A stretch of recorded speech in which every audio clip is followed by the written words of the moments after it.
This video was sponsored by Skillshare. Stay tuned to the end of the video for more information.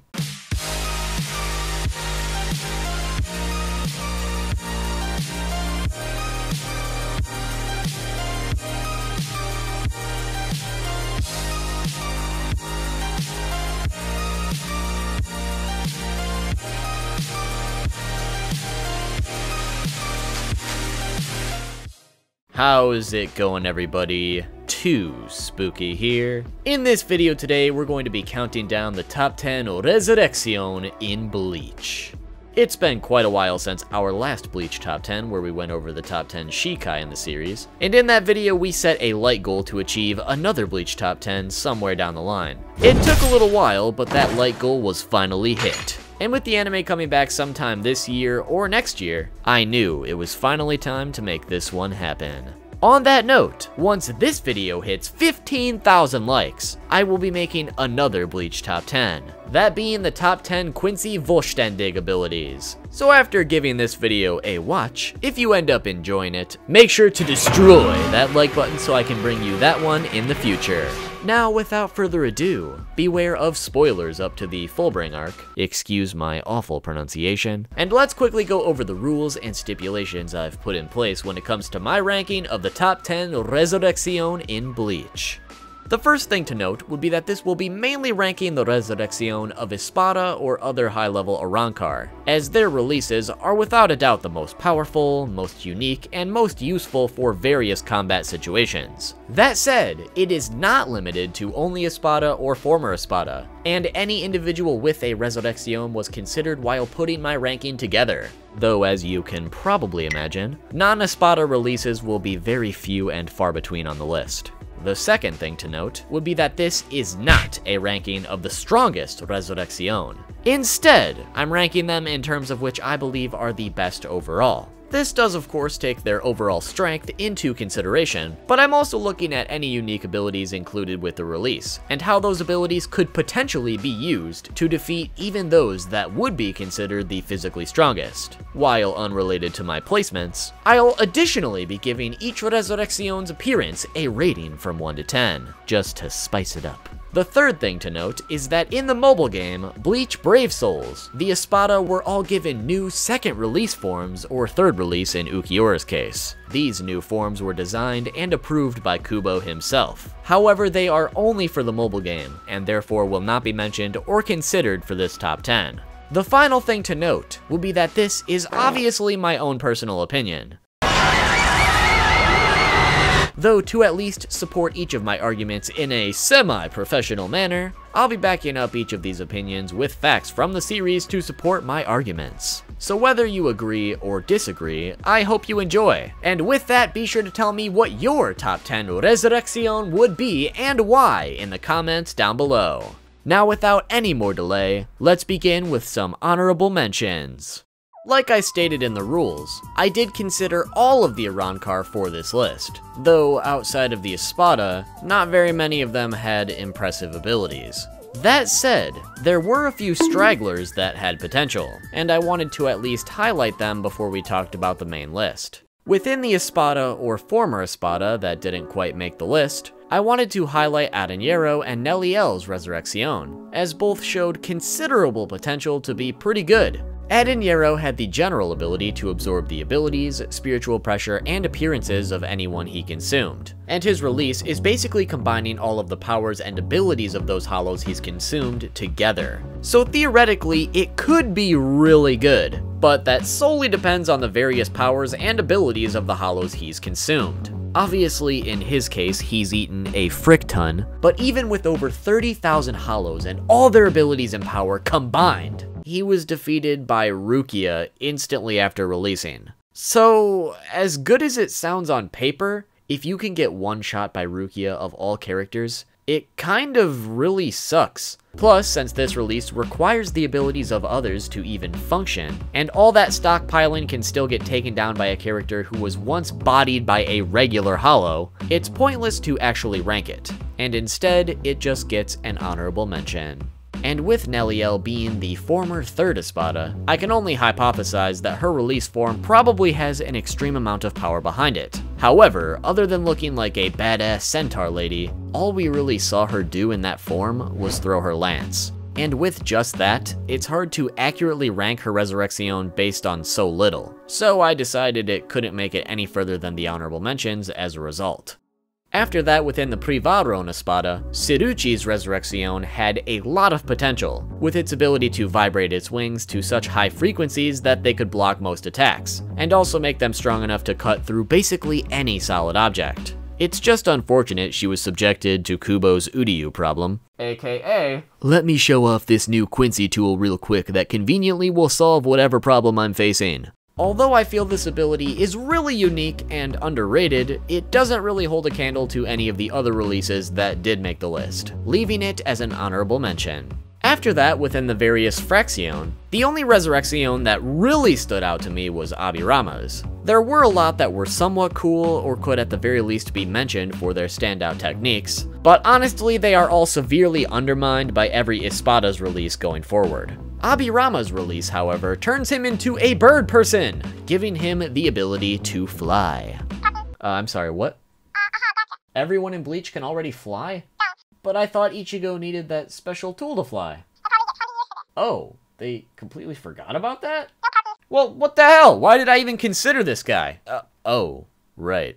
Okay, well, ignore the flying bit. But I basically chose Abirama because he can shoot his feathers, which there are obviously a lot of. And they not only have extreme accuracy, but they also have the properties of steel, making them deadly upon contact. Essentially making him the original Hawks from My Hero Academia, which if you watch that anime too, you'll see the potential Abirama could have with his abilities, but because it's only potential, he'll remain an honorable mention. The final two Resurrección I wanted to mention are that of Rudborn and Loli. Rudborn for his ability to create unlimited amounts of cannon fodder, and Loli for her ability to poison and erode anything her arms touch. But because cannon fodder will always be cannon fodder, and poison erosion is held by a worthless harlot that beat my precious Orihime, they will remain honorable mentions. Now, to the actual list. Number 10.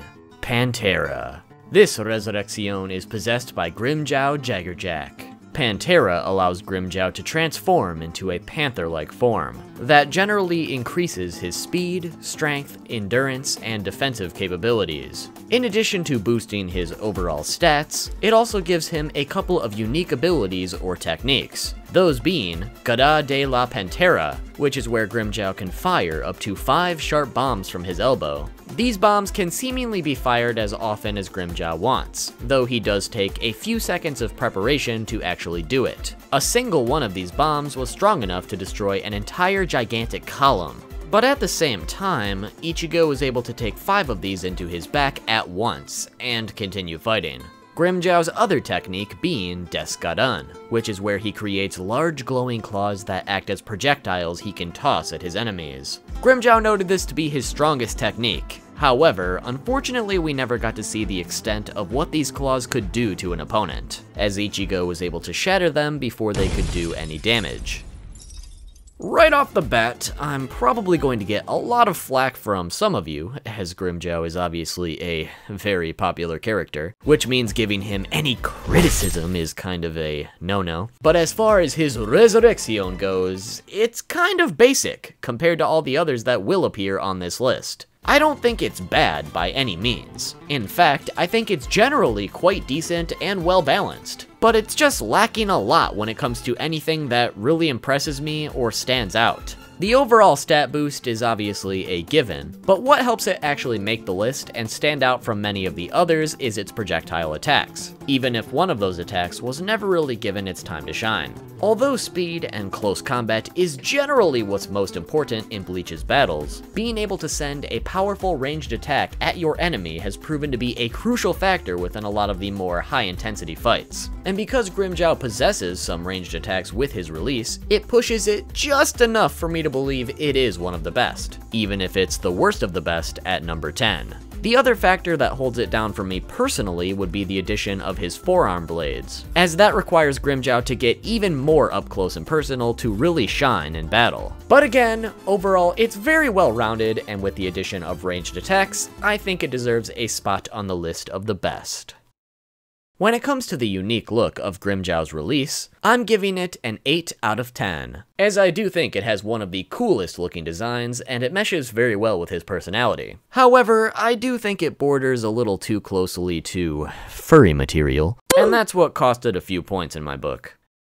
Number 9. Santa Teresa. This Resurrección is possessed by Neutra Gilga. Santa Teresa allows Neutra to basically grow 4 extra arms for a total of 6, additionally giving him a gigantic scythe-like weapon for each arm. Similar to Grimmjow's release, Santa Teresa essentially boosts all of Neutra's stats, and as the Espada with the supposed strongest Hierro, it makes it even harder to damage him in this form. The 2 additional abilities this Resurrección grants would be almost instant regeneration, as Neutra is able to regenerate wounds extremely quickly, and also completely regenerate severed limbs. And with 6 arms, if you're somehow able to cut off a few of them, it's really not going to do you much good if he can just grow them right back. The other additional ability is weapon creation, as whenever Neutra loses one of his giant scythes, he can literally create a new one from any of his forearms.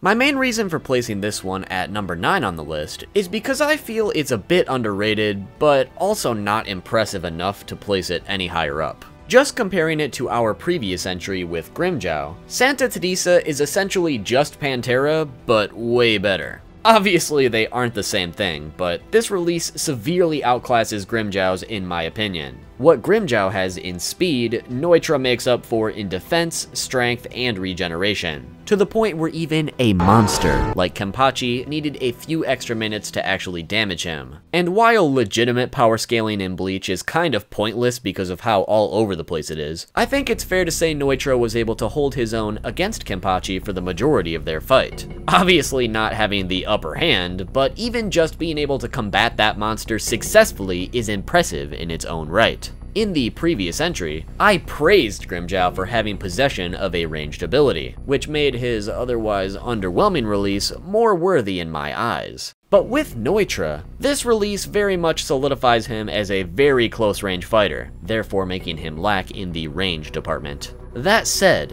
one thing I don't believe most people think about with this one would be the fact that this Resurrección technically does have a ranged attack, or at least the capability to. Outside of his release, Neutra's unique weapon has a chain attached that he uses to attack his opponents at a distance, so we already know he has plenty of experience throwing his weapon. Now take the fact that he can reproduce weapons whenever he loses one, and we essentially have an endless supply of gigantic scythes that he can just whip at his enemies, giving him an extreme advantage in battle.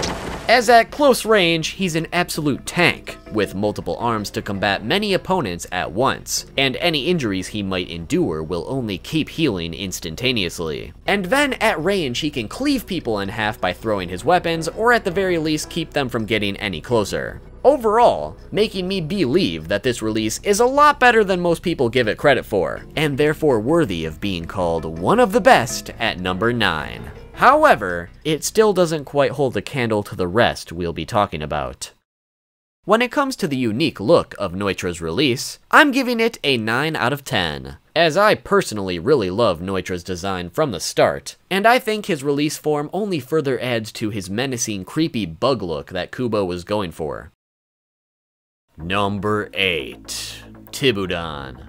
This Resurrección is possessed by Tyr Hollybell. Tibudan allows Hollybell to become a sexy, scantily clad shark lady, with the ability to create and manipulate water to varying degrees with her shark tooth sword arm. In addition to absolute sex appeal, this release, of course, increases her normal Arrancar abilities and makes her stronger. When it comes to the specifics of her water manipulation, she namely demonstrated it with 4 different techniques. Trident, which allows her to create a large high-pressured water slash that is capable of easily cutting someone in half. Lagota, which allows her to condense the water at the tip of her sword and fire it as a projectile, creating enough force to easily destroy entire buildings. Cascada, which allows her to essentially launch a humongous surge of water at her opponent, which causes a great deal of force to be dropped upon them, and the sheer size of the attack makes it hard to escape. And finally, Hirviendo, which allows her to boil water at will, which includes any water or ice coming towards her or boiling her own water for greater damage.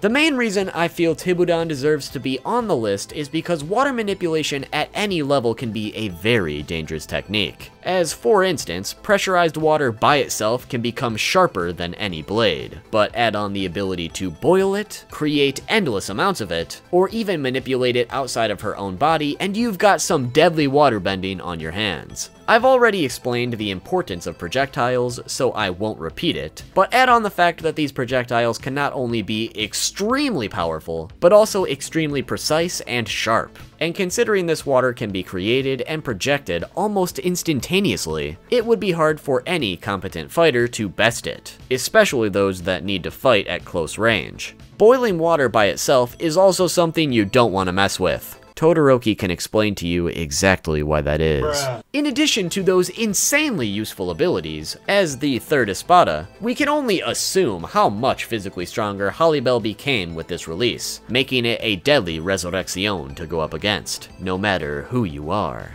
But even so, there are still plenty of Resurrección that could take this one down in my opinion, forcing me to unfortunately place it lower than I probably should, at number 8. When it comes to the unique look of Harribel's release, I'm giving Shark Mommy a 10 out of 10, and you know exactly why. Number 7. Ira. This Resurrección is possessed by Yami Largo. Ira allows Yami to become a hulking mass of destruction, going from what would be perceived as the 10th and therefore weakest Espada, to the 0 and allegedly strongest Espada. Ira is unique compared to the other Resurrección, as Yami is the only Espada who can conserve his spiritual power by eating and sleeping, essentially being able to store as much spiritual power as he can with no cap on its limits. After storing enough power, Yami is able to activate his Resurrección, which also insinuates he needs to conserve a certain amount of spiritual power before this transformation is even possible. The specific amount to achieve this is unknown. That said, once he transforms into a gigantic behemoth, the actual ability of Ira is that of rage, as the angrier Yami gets, the stronger he gets. This also insinuates that there is no real cap on how strong Yami can be, though I'd be willing to bet there is a limit to how angry anyone can get, even that of the angriest man in the world, and because of that, there is a limit to this power after all. Something else interesting to note about this rage would be that after Yami achieves an undisclosed amount of anger, he is able to transform again into an even bigger, bulkier, and more pissed off form that heals all of his previous injuries simultaneously in the process. This transformation is almost like a second release similar to Ukiura, and this also makes me wonder if at an even angrier stage, Yami could transform even further. However, that was never shown before his death. Like I mentioned in the stipulations portion of the video, this list is not just a ranking of pure power, because if it was, this entry would likely be number 1, based on the sole idea that it has the potential to be the physically strongest release without question. But at the end of the day, this supposed unlimited strength was still bested by 2 Captain-level Soul Reapers. The full extent of that battle may not have been shown, but even so, if this power was really that impressive, it wouldn't have been so effortless to take down. In what we did see of that battle before Yami transformed even further, his limbs were getting slashed apart left and right, showing that Yami's defensive capabilities aren't all that impressive when they're up against stronger opponents. And even when he punched them with a great deal of force, they were still able to get back up like nothing happened. Kind of embarrassing for the supposed strongest Espada. That said, while I think this release was very underwhelming in every aspect, I still have to give it some credit. Physical strength is still a very important factor in these rankings, and due to the fact Ira excels in physical strength above the rest by far, it shows us that it deserves a place on this list, as anyone at the level of characters like Rukia and Renji are absolutely no match for it, which proves Yami could decimate most opponents who come his way without a second thought. However, when up against any captain level opponents, that's apparently too much for it to handle. I know I'm downplaying it a bit, as those captains still had to put in the work to actually take Yami down, but it still shows us that Yami really wasn't deserving of his top spot within the Espada. Big brawn! Small brain. But in regards to the rankings of the Resurrección themselves, hypothetically putting it up against the previous few releases on the list, I think this one could outplay them fairly well by overwhelming them with size and force. But up against the upcoming Resurrección that not only have great strength, but also horrifyingly useful abilities, I don't think Era can be realistically any higher than this. Because aside from physical strength, endurance, gigantification, and regeneration at an angrier second release stage, this ability doesn't have anything else going for it. It has no other interesting new abilities that could give it any sort of edge outside of just throwing punches and blasting Ceros, making it incredibly disappointing, but still good enough to be our number 7. When it comes to the unique look of Yami's release, I'm giving the first transformation a 6 out of 10, for at least looking somewhat cool in a giant Godzilla meets Hulk kind of way, but the second transformation gets a 2 out of 10, and looks like doo-doo. Bruh, look at this dude. Look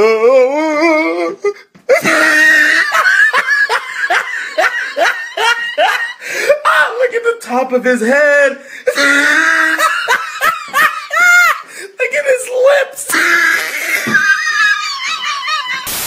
Damn, boy. Damn, boy, he's thick. Boy, that's a thick-ass boy. Damn.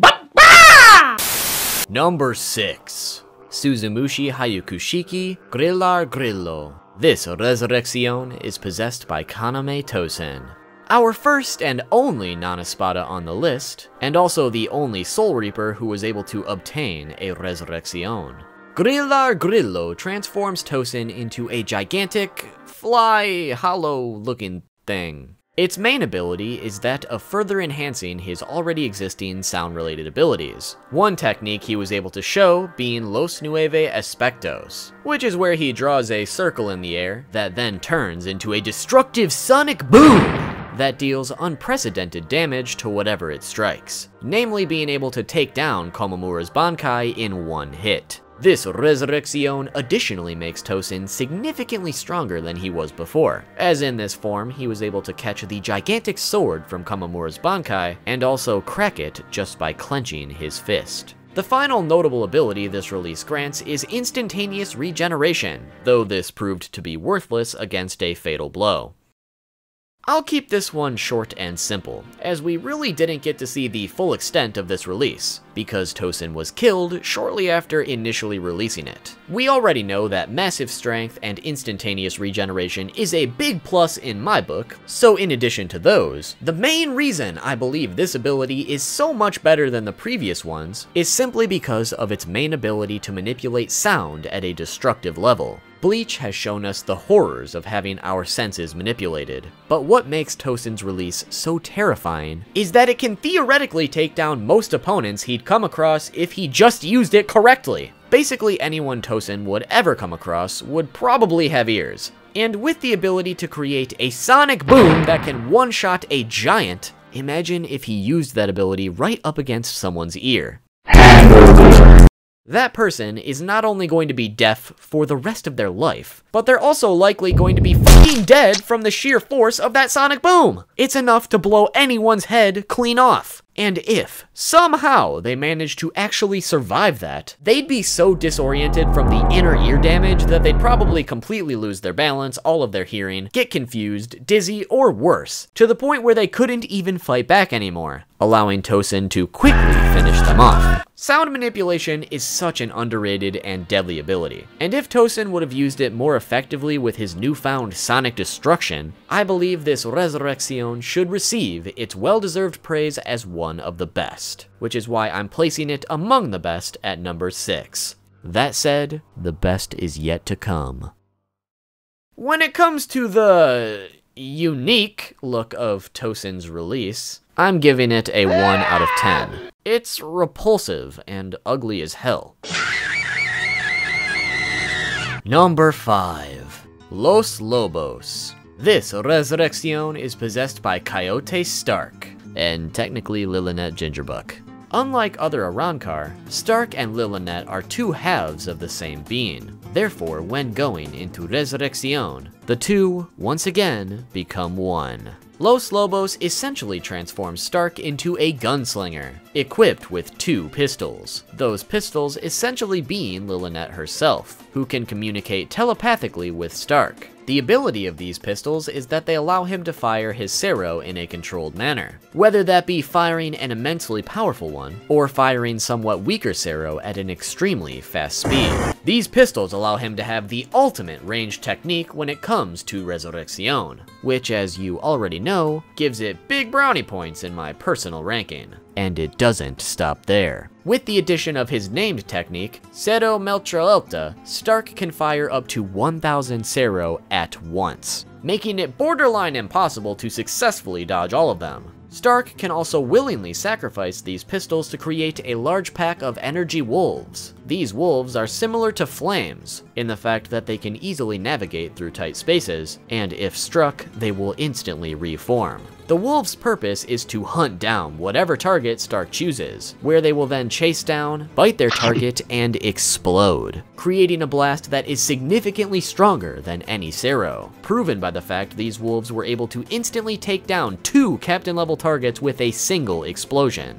After creating the wolves, Stark was also able to use a technique called Comilo, where he created 2 energy blades that are at least as powerful as the standard blade of a Shikai. If all that wasn't enough, Stark is given a further boost to his strength, speed, and endurance, and being the first Espada, who was already capable of killing piles of hollows just by being in his presence, we can only theorize how strong Stark actually was in this form.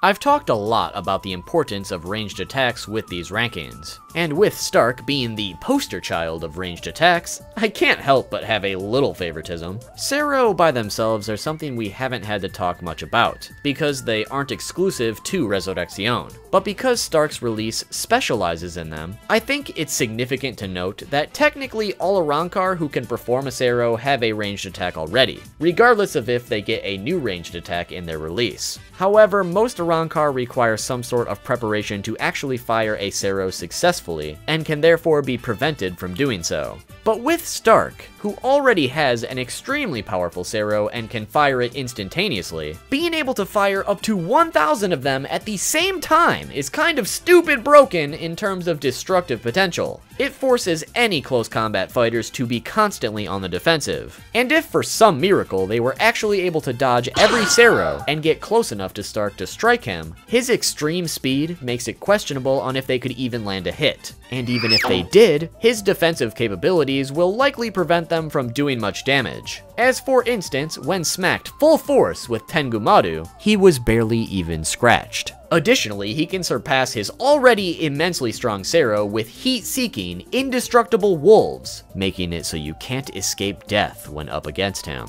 Stark himself, as a very aloof, unmotivated individual, failed to show us his true potential. But I truly believe this Resurrección is one of the best in terms of speed and destruction, to the point where it could easily overwhelm almost anyone in the Bleach universe, especially if Stark was actually trying. And with all of that, believe it or not, I still think there are Resurrección that are better than this one, giving it a final placement smack dab in the middle of the list at number 5. When it comes to the unique appearance of Stark's release, I'm giving it a 6 out of 10. I think it's got a pretty cool darn tootin' yee-haw western look to it. But as far as these releases go, I will say its appearance is slightly underwhelming. It's pretty decent, but nothing overly special.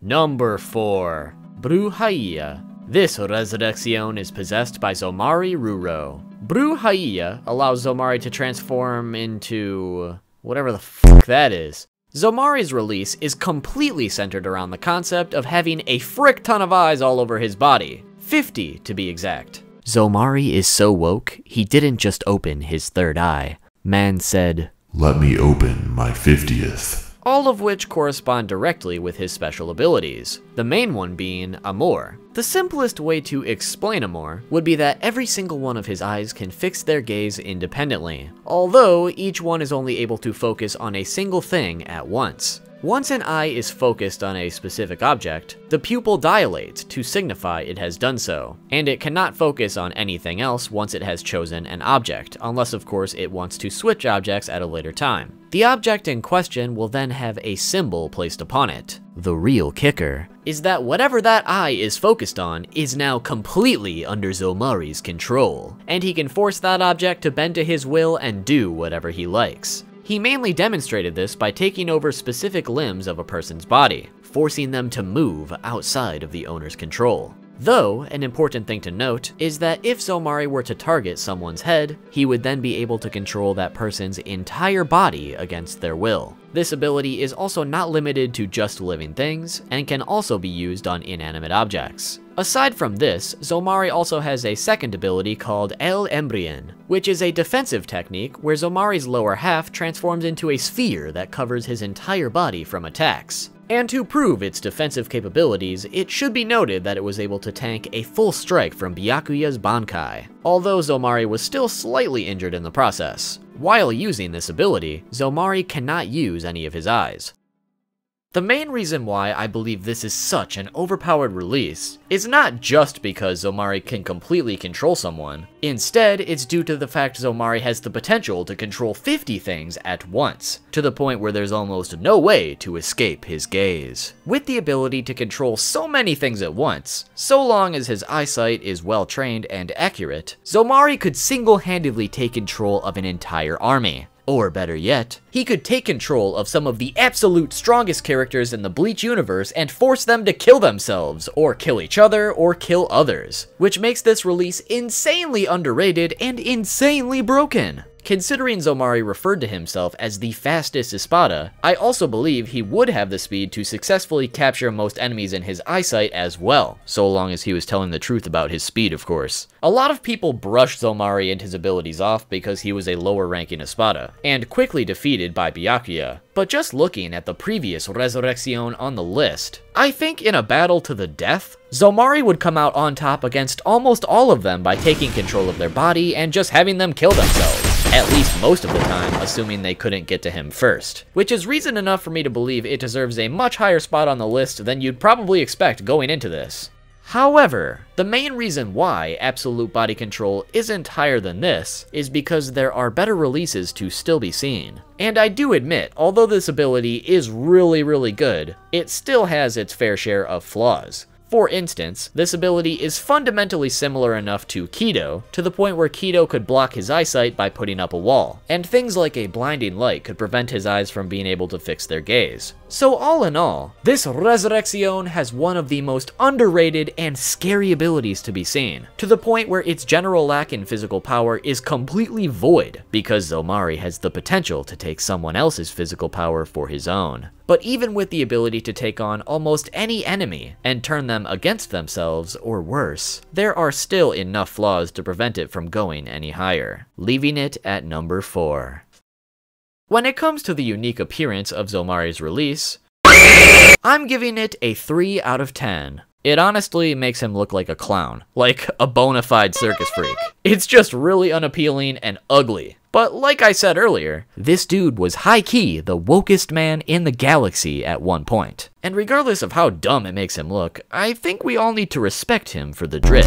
At least a little bit.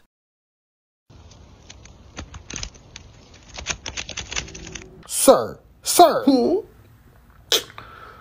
grab me that creature. But sir, that's an Espada! Grab me that creature.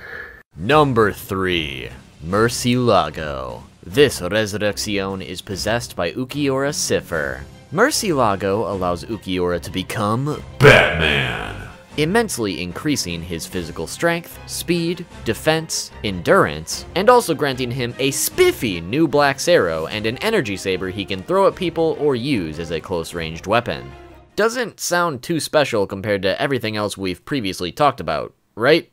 Well, you are right, and this release wouldn't be as high on the list as it is just for that. Instead, what makes this Resurrección so special is that unlike other Arrancar, aside from maybe Yami, Ulquiorra found a way to achieve a second stage to Resurrección, which amplifies all of his power even further. So now those already immensely increased stats are bumped up to incomprehensible levels, to the point where his speed is so fast that he's able to basically teleport. His strength is strong enough to the point where he was able to beat Ichigo to near death with only his tail. And his defense is so rock solid that even some of the more powerful attacks wouldn't even leave a scratch. And even with all that pure power, Ulquiorra's biggest strength in this release was his regenerative abilities, to the point where he could instantaneously regenerate any part of his body. However, his internal organs cannot be regenerated no matter what, so once they're gone, they're gone. But if all he were to lose were limbs and such, or get a couple scratches here and there, he would always be able to get them right back and heal right up.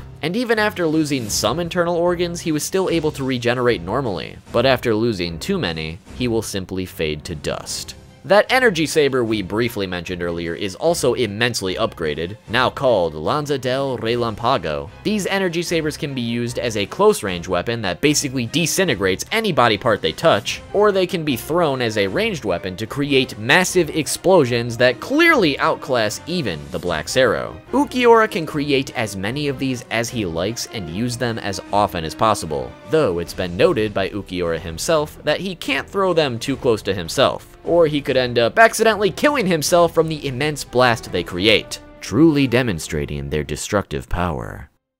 While this entry certainly has a little personal bias on my part, I think it's a pretty standard agreement that Murcielago is one of the best Resurrección we've seen, in terms of all-around strength, speed, and destructive power, but it certainly wouldn't be that impressive without its second release. It's really hard to power scale in Bleach, which is why I don't see the point in doing it on a really technical level. But going into his final fight with Ichigo, Ulquiorra's first release was enough to make Ichigo look like an absolute clown, and the second release was just an attempt to straight up embarrass him for still wanting to fight against something so out of his league. Yet, after their fight, regardless of the hollow transformation shenanigans, Unohana basically said that Ichigo surpasses captain level. So either he just immensely evolved during his fight with Ulquiorra, which tends to happen with Ichigo, or Ichigo, a beyond captain level person, was getting slapped around by this Resurrección to the point of game-ending himself, while other captains like Shunsui were able to take on an Espada with debatably even more power and make it look a lot easier. So you see what I mean when I say these power level shenanigans just don't make the most sense. But assuming that everything said there is true, with the addition of second release, Ulquiorra likely had one of the strongest releases outside of maybe Yami or Stark. That argument alone is enough to make the list for me. But what places Murcielago so high in comparison is the destructive power, speed, and instant regeneration this second release provides. The speed alone makes Mr. Fastest Espada look even more like a doofus, but the destructive energy sabers really give this release the extra edge to be one of the best. I'd probably compare their power to that of something like Stark's Wolves, being much more powerful than that of a Sero, and being able to basically one-hit a captain. Though unlike Stark's Wolves, which are limited, Ulquiorra can just spam these as much as he wants, to basically nuke anyone in the surrounding areas. Plus, when fighting up close, these make a killer close-ranged weapon, akin to that of a lightsaber against flesh. Now, to bring it all home, Ulquiorra can afford to be a little reckless with this ability as well, since he can regenerate his body parts immediately after losing them, making this by far one of the most well-rounded and powerful abilities we've seen, and easily one of the best Resurrección in the series. But even so, it's still not perfect, with its lack of regeneration for organs, and just the way it was able to get slapped around by an even more powerful enemy, let alone the fact that there are still 2 Resurrección left that I believe are better than this one, leaving it at number 3 on our list. When it comes to the unique appearance of Ulquiorra's release, I'm giving his first release an 8 out of 10, as I think its appearance is very underrated. It just looks extremely cool. But I do have to say his second release is far better and completely overshadows the first one, and I will give his second release a 10 out of 10, as the dark emo edgelord inside me can't help but think it's absolutely badass. Number 2. Fornicaras. This Resurrección is possessed by Zalepodo Grants. Fornicadas allows Zale to perform a number of different abilities. First off, through his visual transformation, he obtains these 4 tentacle-like appendages on his back. These tentacles can not only be used to protect him from attacks, and are shown to be quite durable, but they also have a special ability called Teatro de Tiride, which is where he physically wraps his tentacles around an enemy, and after quickly spitting them back out, he's able to create a small voodoo doll of sorts based on that enemy, which not only mimics any damage done upon itself to the enemy it's based on, but it can also be popped open to reveal small labeled rocks or sticks that represent all the organs and tendons of the enemy it's based on. So for instance, Zale can pick up a stick labeled stomach and snap it in half, in turn destroying the actual stomach of his enemy.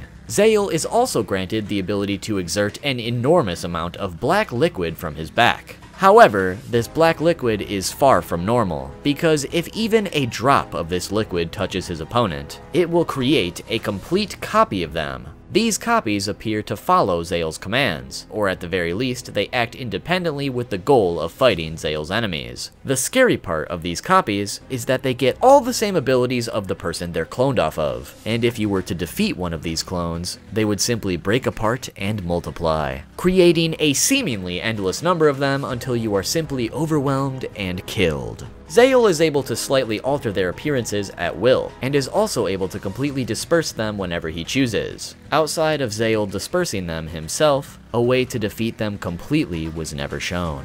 His final ability and ultimate technique involves self-reincarnation, and is called Gabriel. If Zale takes a significant amount of damage in battle, to the point where he would die, he is able to be reborn by impregnating an opponent.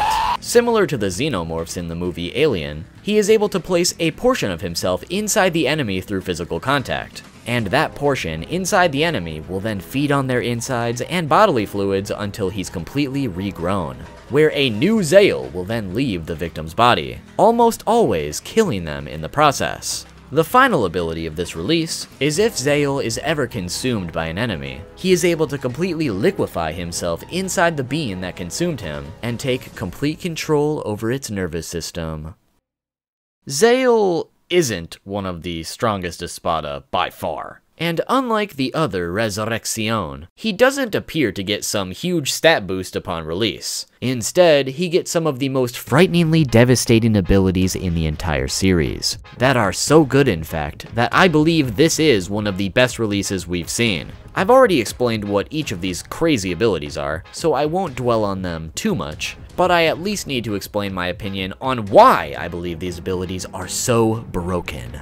To start with the black liquid that creates copies of people, it's essentially an ability that will, without a doubt, kill anyone it's used against, regardless of how long it takes. In the manga, Zale dispelled the clones he created because he was getting impatient, but assuming he actually took his time and let the ability run its course, it could defeat almost anyone in the Bleach universe aside from maybe a select few, regardless of how powerful that enemy is. If they get hit with the black goo, they're going to keep having to fight themselves over and over and over and over and over again, creating more of themselves every time they defeat one, until the point where they just get so overwhelmed, exhausted, defeated, whatever it be, that they just can't take it anymore and end up getting killed by themselves. Not only that, because since these clones get to use all of that person's abilities against them, if they have some stupid, overpowered ability themselves, that ability is getting turned right back on the person who developed it, time and time again. It's actually extremely broken! The only way I could theorize to defeat this ability would be to kill Zale himself, and maybe his death would trigger the dispersal of the clones. But to do that, you'd have to kill him without being close enough for him to touch you, because if he does, he can not only break all of your organs with a frickin' voodoo doll, but he could also impregnate you with himself until he eventually just kills you upon his rebirth. And through rebirth, if you somehow managed to defeat him up to that point, now you have to start from square one and do it all over again. It's an ability that is extremely hard to win against, and unless you're like Mayuri and have prior knowledge to these abilities before going into battle, or you just have some sort of magical solution for any problem, there's almost no way to understand or counteract the shit show you're up against. So, because of how fundamentally universal and unstoppable this ability is. I have no choice but to consider it one of the best Resurrección in the series at number 2. However, there is still one more release that tops them all.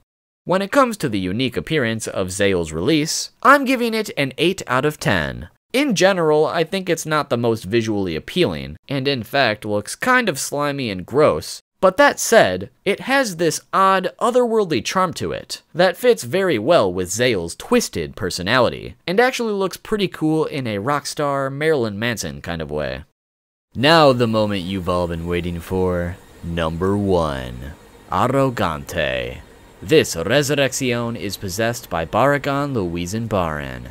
Arrogante allows Baragon to transform into death itself, giving him a very spooky appearance. Though, what is truly spooky about this release are its deadly abilities. First off, it does make Baragon much more durable, as for instance he took a full-on nuke to the face and was only damaged a little bit. I'd be willing to bet he probably got physically stronger with this release as well. But regardless of that, what makes this Resurrección the very best are the 2 time-related abilities that come with it. SENESCENCIA basically creates an invisible barrier around Baragon that completely ages and deteriorates anything and everything that attempts to come in contact with him. As the way he puts it, everything eventually dies, and therefore it's impossible for anything living or dead, including most ranged attacks or Kido, to actually strike him. Even something as powerful as Soifon's Bankai was able to be deteriorated and therefore detonated before it could actually touch him, doing minimal damage as a result. So with that ability alone, that should be enough to explain why this release is so unrivaled. Because it's impossible to get anywhere close to strike Baragon without basically sacrificing yourself, and basically any ranged attack you could throw at him would turn to dust before it could actually make contact, making him pseudo-invincible. But it gets even better than that with the addition of his ability Respira. The best way to explain Respira is taking whatever allows Baragon to rapidly age and disintegrate everything, and turning it into a ranged attack. So now, not only can you not get close to him, but he can actively hunt you down from a distance. The way this occurs is by Baragon releasing a dark smog of sorts that he can project in any direction he chooses, and it travels insanely fast. This ability, like SENESCENCIA, will age and disintegrate anything it comes in contact with, including Kido. And if this ability were to touch you, the only way you could stop it from completely killing you would be by amputating the afflicted limb. Otherwise, it will simply spread and turn you into dust. In this release, Baragon also has an axe called Gran Kaida that he can use for melee attacks, or he can use it as a way to direct his Respira ability into a concentrated slash for more effective results. My main reason for believing this Resurrección is the absolute best is because it can kill or destroy anything in existence, all while basically being invincible to anything that could go against it. Almost any attack you throw at Baragon will be disintegrated before it can reach, and with a ranged form of this deterioration, there's literally nowhere to run from it, essentially showing it's impossible to escape death. And even if you are able to land a lucky blow on him, Baragon's defensive capabilities are still so massive that it would take a lot to actually kill him. In fact, the only known way to defeat this ability is to find a way to use it against itself, as Death is the only one who can kill Death. But as we saw, successfully being able to pull the reverse Uno card on him requires quite the personal sacrifice. With that in mind, I do hypothesize that one other Resurrección could possibly take this one down, that being our number 2, Fornicadas. As if Zael were to successfully use his black ink on Baragon, it would essentially result in Baragon fighting himself, making him vulnerable to his own abilities. But at the same time, this hypothesis is with the assumption that the black ink could even touch Baragon in the first place, because like anything else, the black fluid would likely deteriorate and disappear before actually reaching his bones, further showing us that this release is completely unrivaled in terms of an ultimate defense and absolute offense against all who would dare stand against it, making it unquestionably my choice for the best Resurrección in Bleach. When it comes to the unique appearance of Baragon's release, I'm giving it a 10 out of 10. It's a spooky skeleton, and as too spooky, I'm obligated to favor skeleton-based designs. But there you have it, everybody, the top 10 Resurrección In Bleach. Hopefully you enjoyed the video today and agree with my list. If you did, great! But if you didn't, be sure to comment below what your top 10 would be and why. I'm very interested to hear what you guys agree with and what you don't. On that note, be sure to subscribe so you don't miss the next Bleach top 10, and smack that like button so I can make the top 10 Quincy Vollständig abilities once this video hits 15,000 likes. Thank you all so much for watching this video today, and I can't wait to bring you some more great stuff this year. Be sure to follow me on Twitter at 2SpookyTube to keep up with the channel, follow me on Twitch at 2Spookster to catch some streams, and follow my podcast American Sushi. All the links will be down below. And before we go, let's hear a word from our sponsor who made this video possible, Skillshare. Skillshare is an online learning community with thousands of inspiring classes for creative and curious people. Explore new skills, deepen existing passions, and get lost in never-ending creativity. They offer classes for a wide variety of creative mediums at any skill level, such as music production, film, video, graphic design, and so much more. I get a lot of people asking me where to start when it comes to making YouTube videos like I do. And one of the most crucial tools for making YouTube videos is knowing how to use Photoshop for various stages of the editing process. And I found a class by Daniel Scott called Adobe Photoshop CC Essentials Training Course to teach you all the basics so you can start your YouTube journey and even get all the knowledge you'd need to start making thumbnails. Skillshare always puts learning first, meaning there are always new classes being added and no advertisements, to help keep all those creative juices flowing. It's also extremely affordable at just under $10 per month with an annual subscription. But luckily for you guys, the first 1,000 of my subscribers that follow the link in the description get a free trial of premium membership so you can follow those creative passions right off the bat. I cannot recommend their services enough, and I implore you to check them out. Thanks again to Skillshare for sponsoring the video, and thank you for watching. And I will see you all soon with the next video. You lied to me, say goodbye to me, and I said it too. When I'm done, I see in these faces